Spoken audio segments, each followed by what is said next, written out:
Hello everyone, আমি স্মৃতি। আমি একটা গভর্নমেন্ট অফিসে চাকরি করি। আমি অনেক দিন ধরেই ভিডিও বানাচ্ছি, তোমরা তো দেখেই থাকবে। কিন্তু আমার আস্তে আস্তে ইদানিংকালে সাবস্ক্রাইবার একটু একটু করে বাড়ছে। আমার পরিবারের সংখ্যাটাও একটু একটু করে বাড়ছে, যেই কারণের জন্য আমার এটা রেসপন্সিবিলিটি যে আমি অনেক ভালো ভালো ভিডিও তোমাদেরকে উপহার দেব। কিন্তু আমি এতদিন ধরে ভিডিও বানানোর পরেও ভাবলাম যে আমার তো কোনো কন্টেন্টই সেরকমভাবে নেই, আমি এত টাইমও পাই না যে কন্টেন্টের জন্য আমি নতুন নতুন কিছু করব। তো এখন আমি ভাবলাম যে আমি যেটা করি, আমার যেটা কমফোর্ট জোন, আমি সেটাই তোমাদের সবার সাথে শেয়ার করি। আশা করি তোমাদের সবাই ভালোই লাগবে এই জিনিসটা।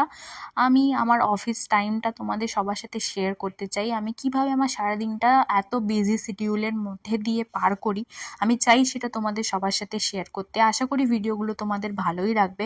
হ্যাঁ, একটু বোরিং, কিন্তু অনেকটা সুন্দর। আমার জীবনে অনেক ভালো ভালো মুহূর্ত তোমাদের সবার সাথে শেয়ার করব। তো আজকের মতন এখানেই টাটা।